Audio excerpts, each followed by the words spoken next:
उनकी एक मुस्कुराहट पे हम होश गवा बैठे। उनकी एक मुस्कुराहट पे हम होश गवा बैठे। होश में आने लगे थे कि वो फिर मुस्कुरा बैठे।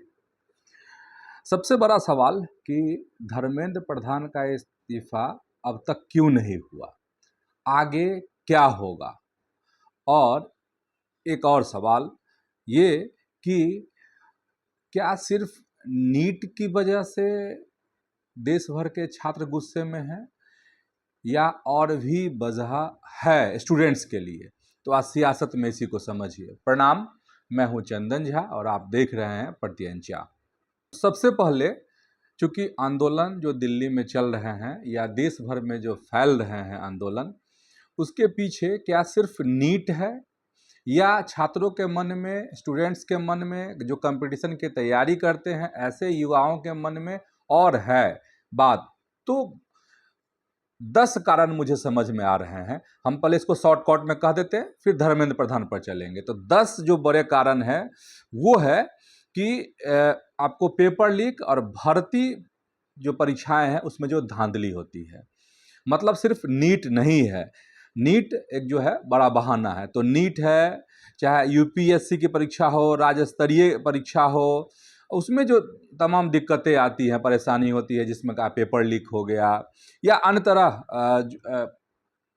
की जो धांधली है, उससे स्टूडेंट्स का क्या हुआ है, सिस्टम से भरोसा उठ गया है। दूसरा है कि परीक्षा में देरी और लंबा रिजल्ट चक्र।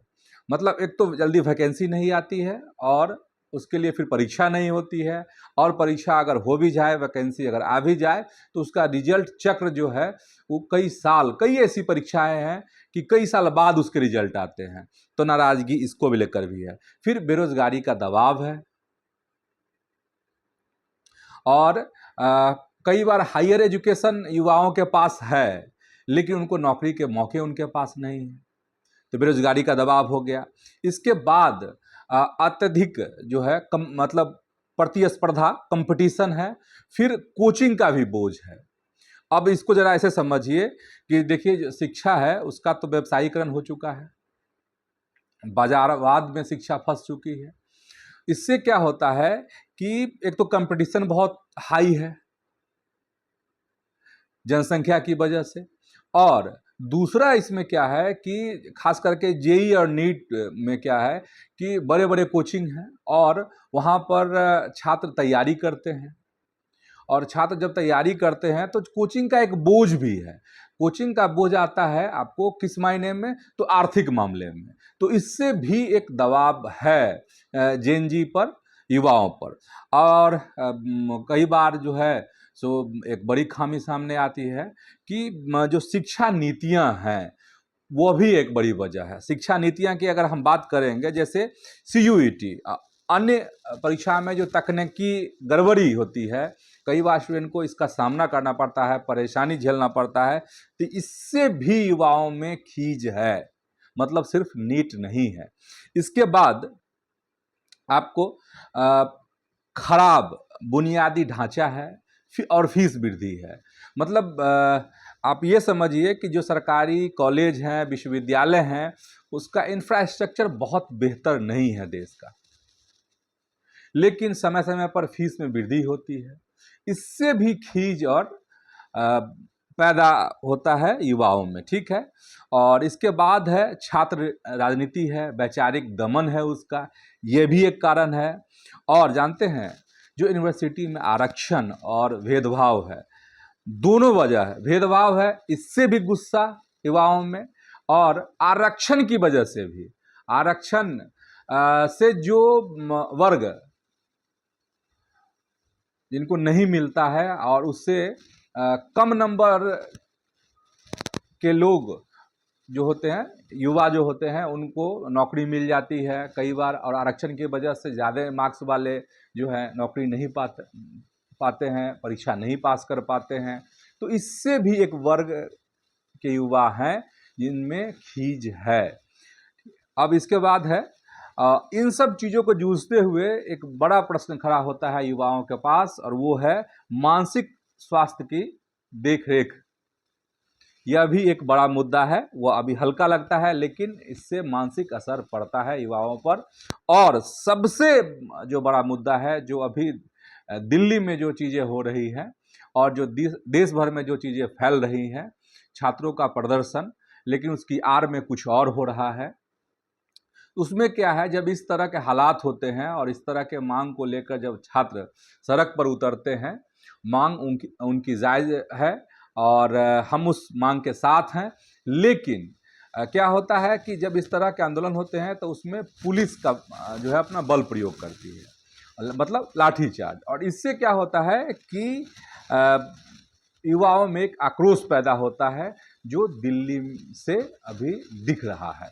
चलिए, तो ये बात हो गई। और शुरुआत में हमने आपसे कहा था धर्मेंद्र प्रधान को लेकर कि धर्मेंद्र प्रधान का क्या होगा, धर्मेंद्र प्रधान का अब तक इस्तीफा क्यों नहीं हुआ है, तो सरकार क्यों मतलब ऐसा कर रही है, नहीं कर रही है, क्यों नहीं नरेंद्र मोदी जो है इस्तीफा ले रहे हैं धर्मेंद्र प्रधान से। तो इसके कुछ कारण हैं।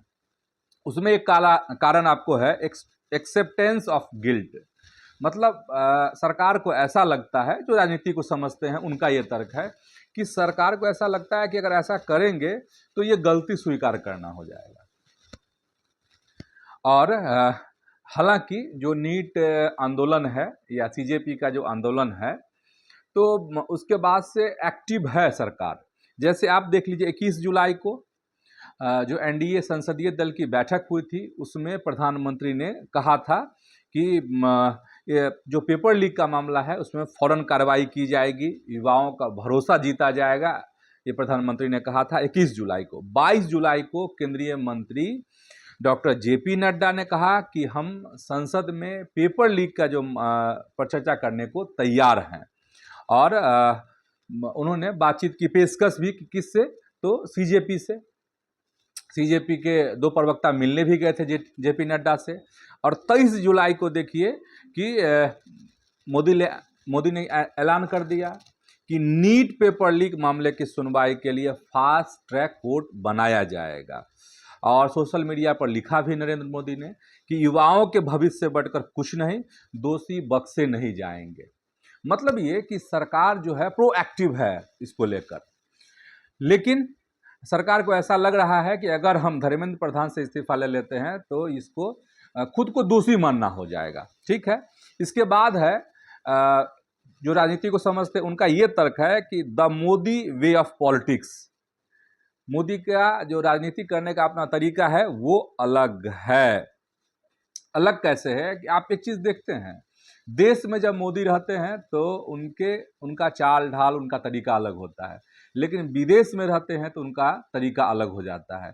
जब वर्ल्ड लीडर से उनकी मुलाकात होती है तो जरा उनके चेहरे का रंग और मिजाज देखिए, उनके चेहरे पे खुशी होती है, हंसी होती है, वह मजाकिया अंदाज में होते हैं, मेलोडी चॉकलेट भी दे देते हैं। ठीक है। लेकिन जब वही मोदी अपने देश की धरती पर सियासत करते हैं तो उनका तरीका बहुत सख्त होता है। और बहुत कम ऐसे मौके होते हैं कि मोदी हंसते होंगे, या अपने नेताओं से जब मिलते हैं तो उनका जो स्टाइल है वो बहुत कड़क मिजाज वाला स्टाइल है। तो मोदी की राजनीति करने का अपना तरीका है। वर्ल्ड में कैसे दिखना है, क्या करना है, वो तो अलग तरीका है। देश में कैसे राजनीति करनी है वो अलग तरीका है।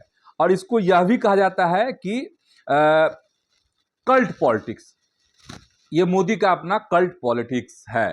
ठीक है। और मतलब मोदी देश में खुद को हारता हुआ नहीं दिखना चाहते।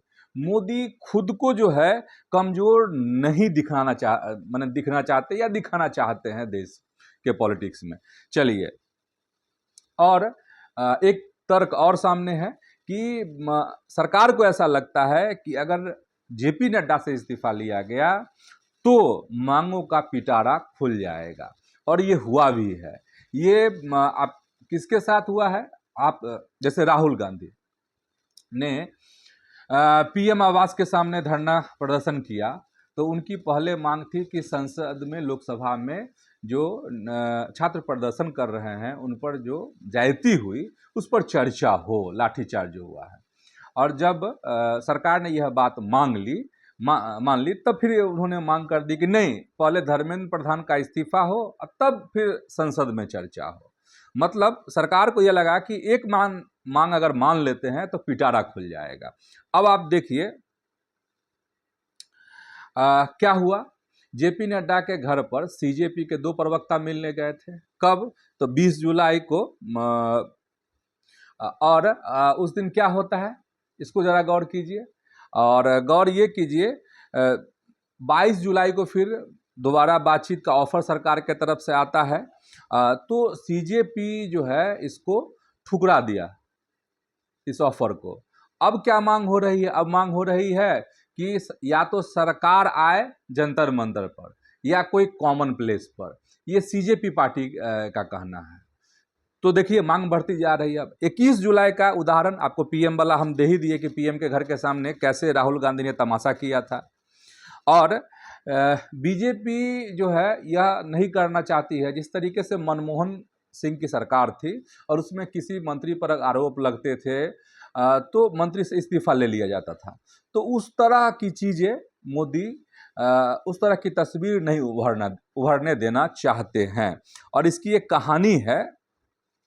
कहानी ये है कि 2015 में उस समय विदेश मंत्री थी सुषमा स्वराज।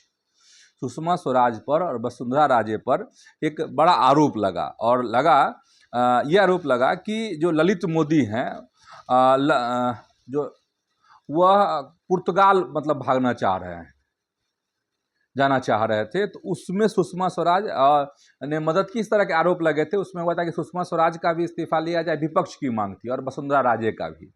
अब क्या हुआ कि उस समय में आपको 24 जून 2015 को उस गृह मंत्री रहते हैं राजनाथ सिंह, और उन्होंने एक बड़ा बयान दिया था और जिसमें उन्होंने कहा था कि ये सब चीज़ें मनमोहन सरकार में हुआ करती थी, मोदी सरकार में ऐसा नहीं होता है। तो इससे एक समझिए कि एक लाइन खिंच गई और इसी तरह की एक परंपरा जो है बन गई। ठीक है। और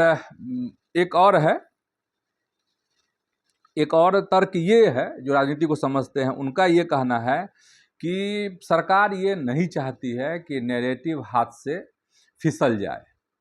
मतलब नैरेटिव हाथ से फिसलने का खतरा महसूस हो रहा है सरकार को।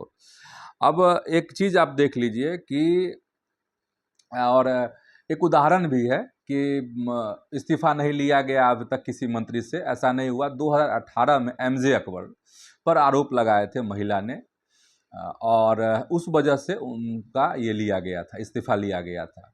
हालांकि उस समय में इससे कोई इस्तीफा लेने में भलाई थी सरकार की और इसका फ़ायदा भी मिला। और चूंकि महिला का आरोप था एमजे अकबर पर, इसलिए बीजेपी को फ़ायदा हुआ, कोई नुकसान नहीं हुआ। अब इसके बाद आप देख लीजिए, एक जब कृषि कानून को लेकर करीब 1.25 साल तक आंदोलन चला किसानों का दिल्ली में, और इसके बाद मोदी सरकार, नरेंद्र मोदी बैकफुट पर आते हैं और कृषि कानून को वापस लेते हैं। लेकिन उन्होंने एक बात कही थी मोदी ने कहा था कि हम जो हैं किसानों को समझा नहीं पाए जो इस कानून के क्या फ़ायदे हो सकते हैं, लेकिन हम कानून वापस लेते हैं। तो ये शब्द जो है, मतलब इससे मिजाज समझा जा सकता है कि मोदी सरकार का मिजाज क्या है। तो ऐसे में सवाल अब ये उठता है कि क्या धर्मेंद्र प्रधान का इस्तीफा नहीं होगा? तो एक मौका जो है सरकार चूक गई। कब? सरकार अगर चाहती, जिस तरीके से पिछले दिन चर्चा हो रही थी कि कैबिनेट रिसफल होगा, लेकिन रिसफल हुआ नहीं, होना है, हुआ नहीं। और नहीं होने के पीछे ये वजह थी उस समय में कि प्रधानमंत्री विदेश दौरे पर थे और वो विदेश दौरे से लौटे। इसके बाद फिर मानसून सत्र का एक दौर शुरू हो गया, इसीलिए ये सफल नहीं हुआ। ये लेकिन होना है, बदलाव होना है। अब क्या हुआ कि उस समय अगर सरकार चाहती तो उस समय अगर बदल देती, मतलब धर्मेंद्र प्रधान की जिम्मेदारी बदल देती, उनको हटा देती शिक्षा मंत्री के पद से, तो एक तरीका था। अब सरकार के सामने यह न उगलते बन रहा है न निगलते बन रहा है। मतलब देखिए, कुछ लोगों का यह मानना है कि धर्मेंद्र प्रधान का इस्तीफा होगा, कुछ लोगों का मानना है कि नहीं होगा। और जो कहते हैं नहीं होगा, उनका यह तर्क है कि अगर धर्मेंद्र प्रधान का इस्तीफा मोदी लेते हैं तो इससे एक खराब संदेश जाएगा और इसके बाद तरह तरह की मांगे होने लगेंगी, जिसका जिक्र हम पहले कर चुके हैं। और कुछ लोग कह रहे हैं कि इस्तीफा होगा, लेकिन कब होगा पता नहीं। एक मौका सरकार चूक गई कैबिनेट रिसफल से, अगर वो हो जाता तो बात इतनी नहीं बढ़ती। लेकिन बात ये भी है कि बात नहीं बढ़ती, इसकी कौन गारंटी ले सकता, क्योंकि जिस तरह से आंदोलन हो रहे हैं और दिल्ली के जंतर मंतर पर जिस तरीके से चीज़ें बढ़ रही हैं और जो बातें समझ में आ रही हैं कि विदेशी ताकतों का भी हाथ है, ऐसे में यह कहना मुश्किल है कि आंदोलन नहीं होता, बहाना कोई और होता, कुछ दिन बाद होता। लेकिन यह कोई पहली दफ़ा नहीं है कि मोदी की सरकार को देश से उखाड़ फेंकना चाहते हैं देश के भी कुछ लोग, और विदेशी ताकतें तो इसमें शामिल हैं ही। तो मुझे लगता है आप समझ गए होंगे कि धर्मेंद्र प्रधान का क्या होगा, और छात्रों का गुस्सा सिर्फ नीट को लेकर है या और भी वजहें हैं। तो इतना ही आज की सियासत में। यूट्यूब पर प्रत्यंचा को सब्सक्राइब कीजिए, वीडियो को हाइप कीजिए, फेसबुक पर प्रत्यंचा को फॉलो कर लीजिए, और वीडियो पसंद आया है तो लाइक कीजिए, शेयर कीजिए। धन्यवाद, प्रणाम।